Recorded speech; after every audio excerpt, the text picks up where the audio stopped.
Hello students. So in this lecture we are going to see two important techniques which are able to deposit thin films. Okay, so first technique is chemical vapor deposition technique, and second technique is atomic layer deposition technique. Now as you can see, the chemical vapor deposition technique is the process of chemically reacting a volatile compound of a material to be deposited.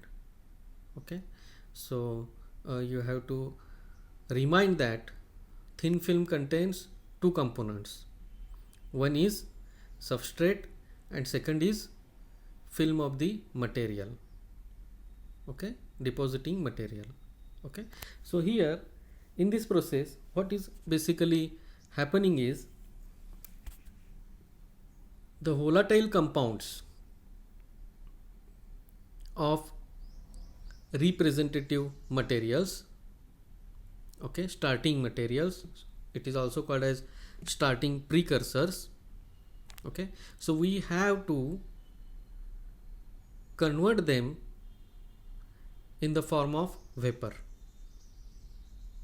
Okay, so these starting materials which are in the form of solid, let us say if you are using some kind of salts, okay, then you have to first convert that solid material in the form of vapor. Okay, or you can also use the starting materials, the starting precursors in the form of gas, okay. So if you remember in the pulse laser deposition technique or DC or RF magnetron sputtering technique, the target is in the form of solid. Okay, but here you have to use some sort of target material in the form of salts or gases. Okay, so when these gases or starting materials which are converted into vapors, when they chemically react with each other, then you get a non-volatile solid. Okay, so your starting precursors can be converted into volatile vapors, but once they react with each other, then the final product is in the form of non-volatile solid, and that non-volatile solid get deposit on the suitably placed substrate. So this is the technique which we call as a chemical vapor deposition technique. Okay, let's first try to imagine how the system looks like. Okay, so in the right hand side you can see the schematic representation of chemical vapor deposition chamber. Okay, so there is a tube like structure. The chamber is in the form of a tube. Okay, mostly it is a glass tube. Okay, it is made up of glass tube. So you can see that the chamber which is in the form of tube, okay, so it has one inlet and one outlet. Okay, this inlet is for what? To insert the initial precursors. Okay, so there from the inlet you are able to allow the entry of initial precursors in the form of vapors or gases. Okay, then you can see that the substrates on which you want to deposit a thin film, that you can keep inside the chamber. Okay, so your substrates are inside the chamber, and there is a second knob which represents the outlet. Okay, so whatever which is not reacted, non-reactive products, or some sort of after chemical reaction, okay, some molecules which are not taking part in the formation of the material, okay, you have to take it out. Okay, so there is an outlet. Okay, so the system is very simple. Okay, so this is a low cost system, and you can also able to manufacture the system if you have this kind of equipments, components. Okay, so a large CVD chamber may be of 6 feet long and 3 feet diameter. Okay, so as per your requirement, you can change the volume of the chamber, cylindrical chamber. Okay, so maximum you can keep 6 feet, okay, and 3 feet in diameter, or lowest you can keep 3 feet in the long and just 3-4 inch in the diameter. Okay, that is also possible. So accordingly, as per your requirement, you can change the volume of the cylinder, volume of the CVD chamber. So in this, a material may be deposited on a batch of 25 vapors. This is a very good example of scaling up the deposition technique. Okay, so you can see that you can as big as 25 vapors you can keep inside, and you will get a uniform film on all the 25 vapors. So this is a big advantage of chemical vapor deposition, that you are able to deposit material on large number of substrate at the same time.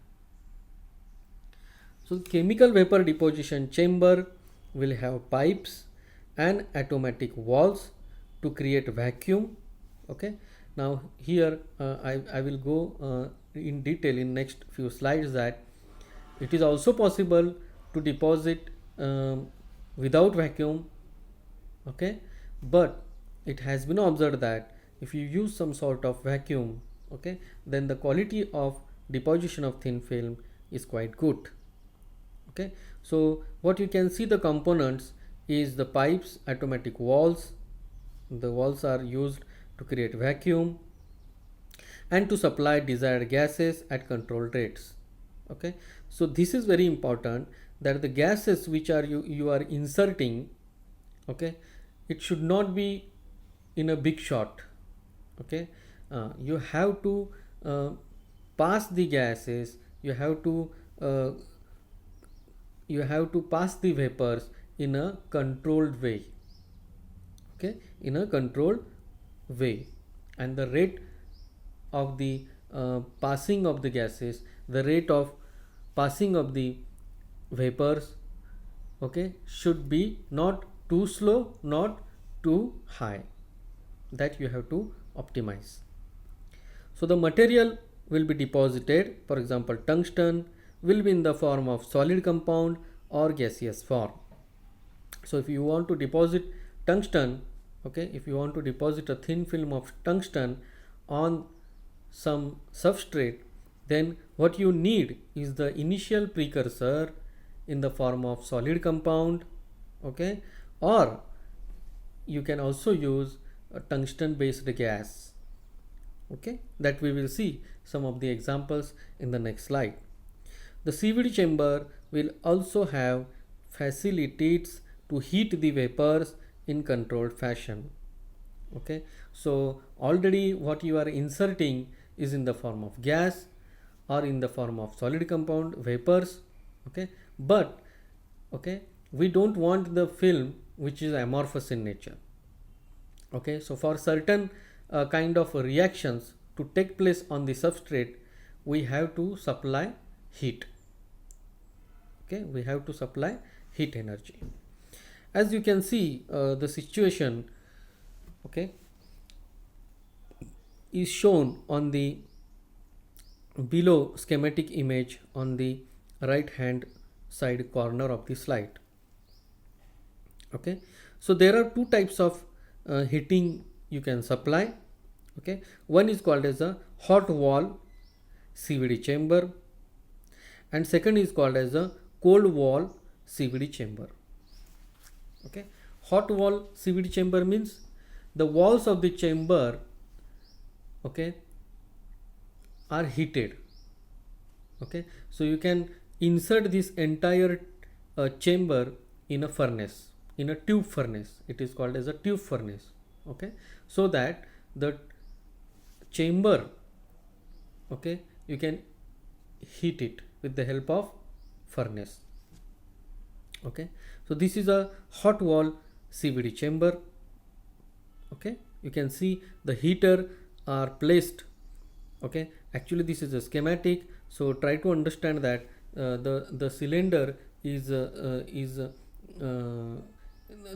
cylinder, all the walls of the cylinder are heated equally. It is not like that the only top part of the cylinder and bottom part of the cylinder is get heated. It is not like that. All the cylinder all the cylinder shape of the cylinder is get heated with the help of this furnace. Okay, so you can see that it is called as a hot wall chemical vapor deposition chamber. The second type of heating, okay, is called as a cold wall chemical vapor deposition chamber. Okay, now we say cold wall, and then where we are supplying the heat? You are supplying the heat only to the vapors. Vapors means the substrates. So if you are only heating the substrates, then the wall of the chambers are not heated. What you are doing? You are only heating the the substrates.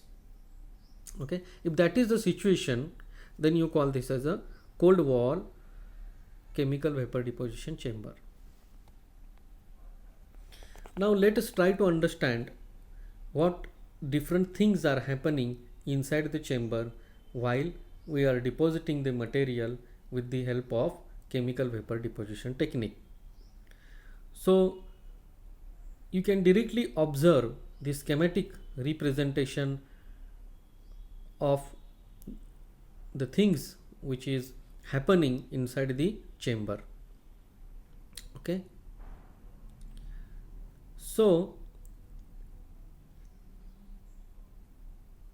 if you see the chamber, then you can see a reactor wall which is on the top. Okay, and the substrate is in contact with the heat source. Okay, so there is some distance, because the distance is equivalent to what? Diameter of the cylinder, diameter of the tube. Okay, so that distance you can see that there is some distance from the reactor wall, that is chamber wall, upper chamber wall, to the substrate. So there is some space. Now what is happening in that space? So because we are supplying the initial precursors in the form of vapor or gas, okay, there are different regions generated inside the chamber. Okay, now the first is the main stream of reaction gases. Okay, this is a main stream of reaction gases. Now you can see the main stream of reaction gases are shown in this image with a gray colored region. Okay, so that gray color region is called as a mainstream of reaction gases.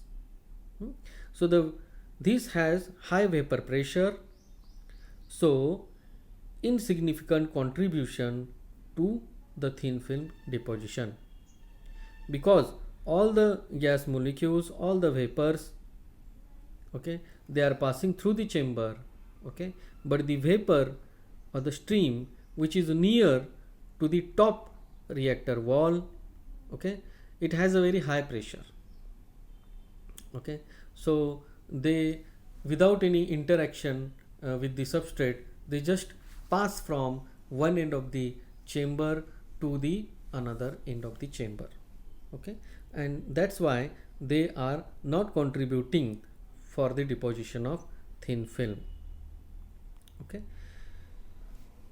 So this, as I said, what this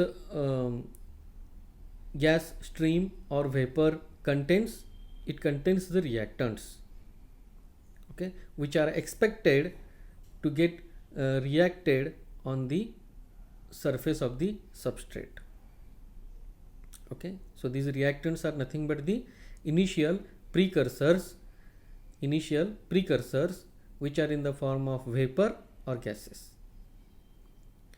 So in between the mainstream and boundary layer, now there is a one more layer which is called as a boundary layer, okay, that I will show you in the next slide, which is more clear than this, okay. So you will imagine what is the boundary layer, but you can see that in between the mainstream, so you know where is the mainstream, okay, this gray colored region is the mainstream, okay, and boundary layer, so there is, we call some a boundary layer. In between these two, okay, there is a layer, there is a region which we call it as a diffusion region, which we call it as a diffusion region. That is the moderate vapor pressure allows to first diffusion of precursors. Now diffusion of precursors towards the substrate, right? Diffusion of precursors towards the substrate. And second is, sorry, by mistake it remain as a 1. So second point is desorption of byproducts, okay. So once the reactants get reacted on the substrate, some byproduct is remained, okay. So there is a desorption of these byproducts. Now where is this desorption? Where is the direction? Towards the pump or towards the outlet, okay. So in the region where these two things are happening, okay, where the diffusion of precursors towards the substrate and desorption of byproducts which is going away from the substrate, okay. So that region we call it as a diffusion region. Now where is the interface region? Okay, one more region which is called as interface region. Where it is? Now you see there is a mainstream region, below mainstream region there is a diffusion region, below diffusion region there is a interface region, okay. So near the surface of the substrate, below the boundary layer, there is a region which we call as a interface region, okay. So that is happening exactly on the surface of the substrate, okay. That's why we call this region as a interface region, okay. So what is happening in this region? Adsorption of precursors is happening. First step is adsorption of reactants, adsorption of precursors is taking place. So that is shown in the schematic representation. Second is surface diffusion. Once they adsorb on the surface of the substrate, the reactants start to diffuse on the surface. So we call this as a surface diffusion, okay. That is also shown on the schematic, okay. So you can see reactant 1 is shown with some different chemical structure, reactant 2 is shown with different chemical structure, and they diffuse on the surface. Okay, they diffuse on the surface, so we call this as a surface diffusion. Okay, once they come to close to each other, and if the situation, okay, is suitable, then a chemical reaction is take place. Okay, so the precursors, first they adsorb on the surface of the substrate, then second step they diffuse on the surface of the substrate, and once they come to close to each other, okay, then they chemically react with each other. Once chemical reaction is completed, the byproduct get desorbed. Okay, the byproduct get desorbed. So all these things are happening in the interface region. Okay, all the things are happening where on the in the interface region. So these are the different regions which are present when we are depositing a thin film in chemical vapor deposition technique. So just for quick understanding, okay, suppose if you want to deposit a thin film of gallium arsenic, okay, suppose you want to deposit a thin film of gallium arsenic, then you can see that typical CVD reactions for formation of gallium arsenic by reaction of arsine. Okay, so arsenic H3. Okay, so this is a one precursor, and second precursor is what? Triethyl gallium. Okay, these two precursors you need in the form of vapor or in the form of gas. Okay, so once they enter in the inside the interface region, okay, the first this arsine and triethyl gallium, they adsorb on the surface of the substrate, then they diffuse on the surface of the substrate, and where the gallium triethyl gallium and arsine they come together, there is a chemical reaction take place, and you get non-volatile gallium arsenic material on the surface of the substrate. Okay, and what is the byproduct? 3C2S6. So this is the byproduct, and that byproduct is what happens? Desorption of this byproduct take place. Okay, so these are the steps, important steps which are happening inside the CVD chamber. Now again the same thing, okay, with more clarity are represented here. So these are the representation of stepwise what steps are occurring during chemical vapor deposition technique. So as I said, first the reactant molecules diffuse through the boundary layer near gas solid interface. So these steps are shown on in the schematic. Colorful schematic is shown on the right hand side. In the upper image you can see the mainstream of reaction gases. Because of its high pressure, they are not contributing for the deposition of thin film. Okay, so some of the stream, they are just passing from one end of the chamber to another end.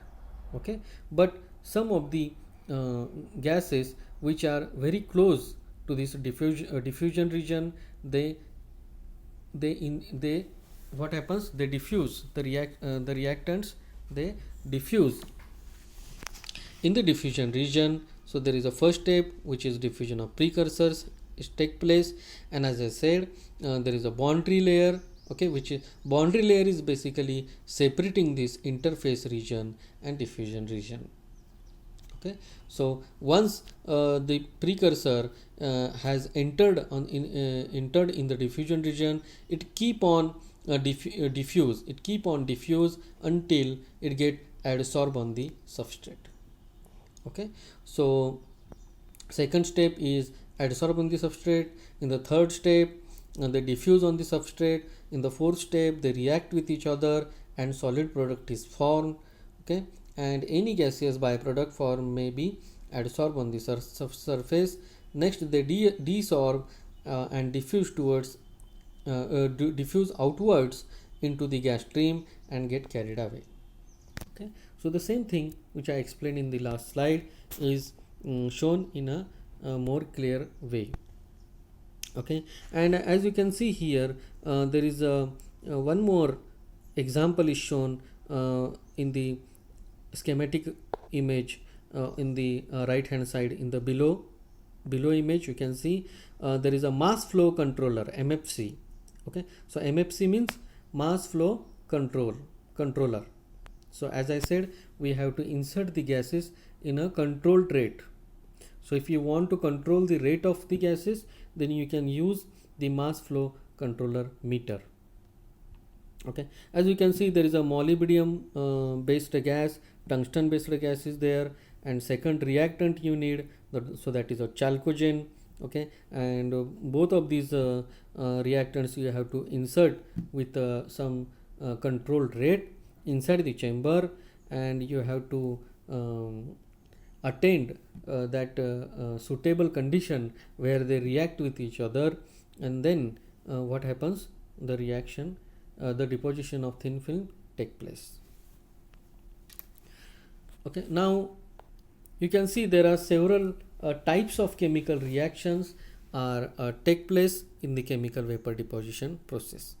Okay, so first type of chemical reaction is pyrolysis or thermal decomposition. Okay, so here we have in the first reaction, you can see we are giving the example of silicon.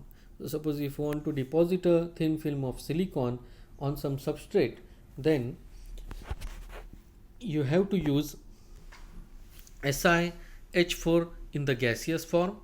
Okay, and once you allow this gas inside the chamber, okay, because there is a pyrolysis is happening, or thermal decomposition kind of reaction is taking place, we don't need another precursor to react. So but the substrate temperature or the temperature of the chamber should attain at least 650 degree centigrade. So why 650 degree centigrade? Because this is the decomposition temperature for the SiH4. So once SiH4 in the gaseous form you insert in the chamber at 650 degrees centigrade, there is a pyrolysis reaction take place, and silicon in the solid form get deposited on the substrate, and two molecules of H2 they get decomposed. Okay, similarly if you want to deposit nickel thin film on the substrate, then you can see nickel CO4 in the form of gas. Okay, if you insert it, then at a much lower temperature like 180 degree is enough for the thermal decomposition of this molecule, and what you get, the thin film of nickel. Okay, second technique is reduction technique. Now here you need two precursors. One is for the deposition of silicon. For example, you need SiCl4, okay, in the form of gases, plus two H2 molecules in the form of gases. Okay, and then the temperature you need is 1200 degrees centigrade. Okay, at that temperature the reduction reaction take place, and what happens, you get a thin film of silicon. Similarly, you are able to deposit tungsten when the temperature is 300 degrees centigrade. Okay, so third type of chemical reaction is oxidation. Now for oxidation type of reaction, what you need is oxygen, right? So SiH4 in the form of gas, you already have it, okay, plus O2 in the form of gas you need to supply, so that at 450 degrees centigrade SiO2 get deposited in the form of solid, and two molecules of H2 they decompose, that is the byproduct of this reaction. Fourth is compound formation. Okay, so suppose you want some compound like silicon carbide, okay, titanium carbide, then what you need is SiCl4 in the form of gas plus CH4, that is also in the form of gas, and when the temperature is 1400 degrees centigrade, then you can see that silicon carbide get deposited on the substrate, on the vapor, and 4 molecules of HCl they get decomposed. Okay, so similarly you can do for titanium carbide. For that kind of compound formation, you need to attain the temperature of 1000 degrees centigrade. Okay, so these are the different types of reactions. You can choose the type of reaction as per your requirement, what you want to deposit on the wafer. Okay, if you want to deposit only metal, okay, then you have two ways to do that: pyrolysis way, reduction way. Okay, if you want to deposit SiO2, some kind of metal oxide, then you can use oxidation process. If you want some kind of compound formation like silicon carbide, then you need to use that kind of reaction. So there are different types of chemical vapor deposition technique. Okay, this is interesting now. Okay, because this is what we discussed until now is a very general chemical vapor deposition technique. Okay, now the working principle, okay, behind all this technique in the CVD is remains same. Okay, but still there are different types. So where we are changing so that we are getting different types, that is what we are going to see in this slide. So depending on the deposition condition, this is very important, right? At what condition you are depositing and what form of energy is introduced to the system to activate the chemical reactions. Okay, in the last slide what we have seen, mainly temperature plays an important role for the chemical reactions. Okay, but instead of temperature, that is the thermal energy, if you give some sort of other kind of energy, okay, to the system, so that the chemical reactions take place. Okay, so depending upon that, there are different types of chemical vapor deposition methods. So the first is atmospheric pressure. Okay, atmospheric pressure chemical vapor deposition technique. Okay, it's a short form is APCVD. AP stands for atmospheric pressure. So this is a as I said, you without any kind of vacuum, you just keep on supplying the precursor gases, and then what happens, your thin film get deposited at where the suitable conditions is maintained. Okay, so this is a very cheap, okay, because you don't need anything, you just need a chamber, you just need some sort of mass flow controllers, and you supply the gases, you heat the vapors, and you get the thin film. But what happens is the quality of these thin films is very poor. Okay, so this is a low cost, as I said, because we don't need an additional techniques, but at the same time it gives very poor quality. Why? Because what in the sense of poor quality is nothing but the non-uniformity and less purity. Okay, uniform thin film. Uniform thin film means it is equally deposited on all the surface, all the regions of the substrate. Okay, if it is a non-uniform means in some region it get deposited more, in another region it deposited less, in some region there is no deposition on the substrate. Okay, so that is called as a non-uniform and less purity. Purity is less. Why? Purity is less because in atmospheric pressure there are a lot of impurities are present in the air. If you are using that kind of impure environment, then that impurity get inserted into the thin films.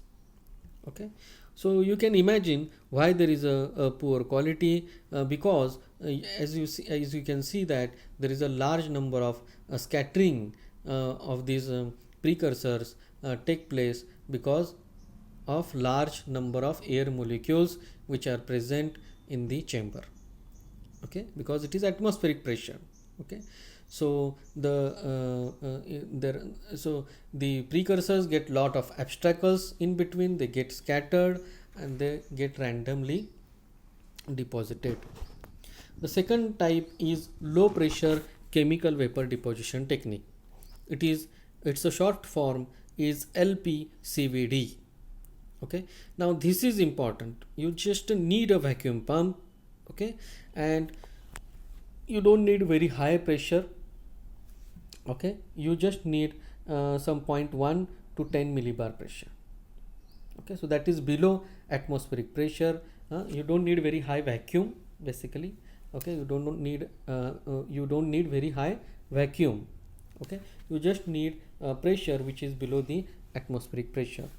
Okay, once you optimize that atmospheric pressure, that pressure with the help of vacuum, then it provides better uniformity, purity and step coverage. Okay, what is step coverage? That I will show you in some of the next slide. Okay, so this provides a better uniformity, purity and step coverage. So if you compare the low pressure CVD and atmospheric pressure CVD, low pressure CVD is much better for deposition of thin film. Third is the metal organic CVD. It is also called as MOCVD. Okay, so what is metal organic CVD? Okay, so the precursors which we are using, they are metal organic compounds. Okay, so if we are using initial precursors in the form of metal organic compounds, okay, then the reaction temperature are lower than conventional CVD. Okay, so this is an advantage, but what is disadvantage? It is highly expensive precursors. The cost of this metal organic compound is high. Okay, so that is so it has some benefit because the reaction can take place at a much lower temperature, but if you want to do that, then you have to pay for the precursors. Fourth type is plasma enhanced chemical vapor deposition. Okay, it is also called as PECVD. Okay, so that is a plasma enhanced chemical vapor deposition. Now as the name suggests, you can see there is an activation of precursor with the help of plasma. Okay, now what is plasma, how you can generate the plasma, all we have already discussed in the when we are studying the magnetron sputtering systems. Okay, so you can see the plasma is basically helps for chemical reaction.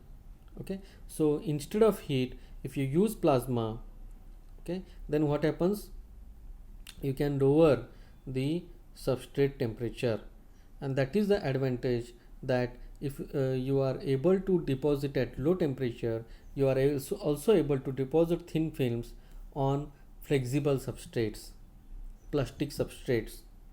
Okay, you are able to do that with the help of plasma enhanced chemical vapor deposition technique. The fifth is laser assisted chemical vapor deposition technique. So that is a LACVD. Okay, so that is a photo activation of precursor and local heating of substrate resulting in local deposition. Okay, suppose you want some kind of patterning on the substrate. Okay, so you don't want deposition all over the substrate. Okay, you want in certain region you want a deposition of the thin film, then you can use the laser assisted chemical vapor deposition technique. So you can see that there are I have just taken 5 types of types, but there are more numbers of types of chemical vapor deposition technique. I have just picked up some of the important techniques just to understand that as per your requirement, if you change some sort of component, if you change some sort of supply of energy, then we just to differentiate from the normal chemical vapor deposition, we make it into the different types of chemical vapor deposition techniques. Okay, so this is just for our convenient, so you are aware that which kind of thin film I need, whether I can use whether I am able to deposit material with the flexible substrate. Yes, so all is possible with chemical vapor deposition, but you have to accordingly you have to change some sort of components or energy, supply of energy. Okay, so if we take any technique, then its parameters are more important. Okay, so processing parameters that affect the chemical vapor deposition technique. So what are the parameters? Because the system is very easy to understand, only three parameters are important. One is the substrate temperature, second is the gas flow rate, and third is the pressure. Okay, so you have to monitor all the three parameters whenever you want thin film, okay, with equal thickness, with equal uniformity, with equal quality.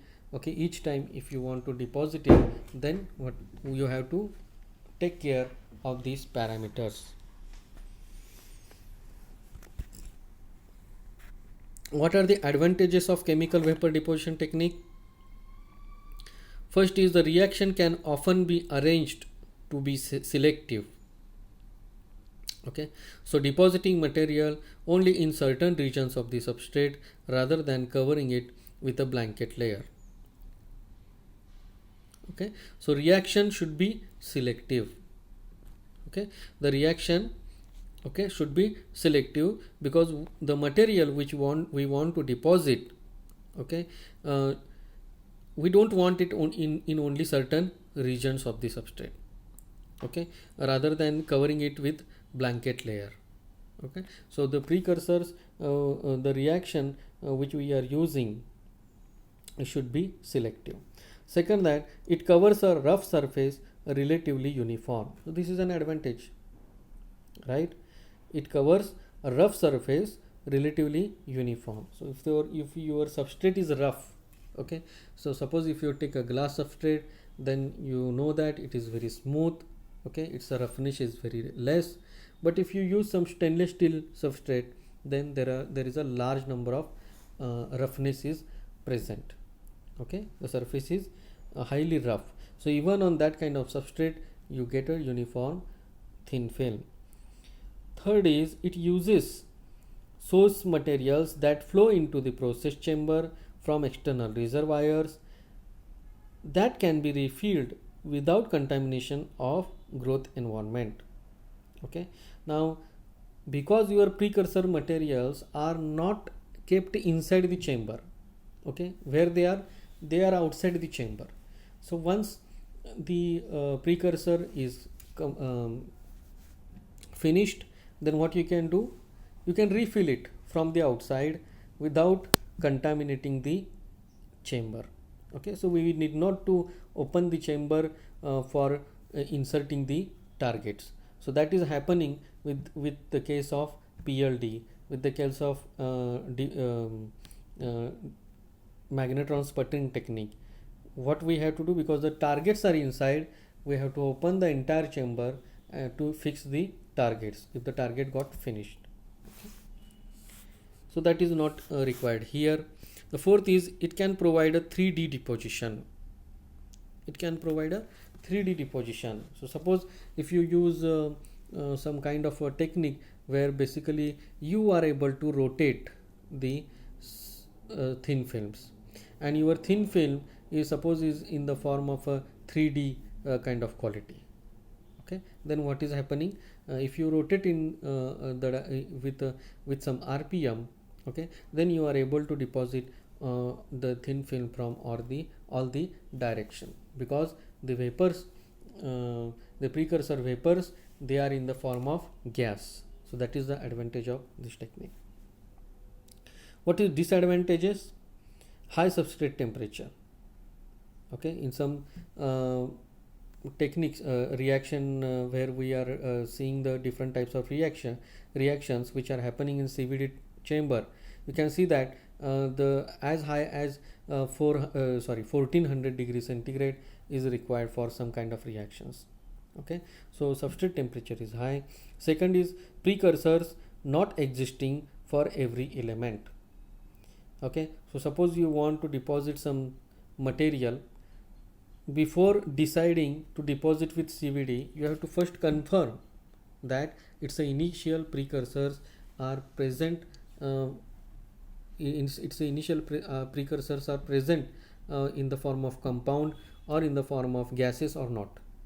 Okay, so that is a problem. The next disadvantage is no co-deposition. Now deposition of alloy is not possible here.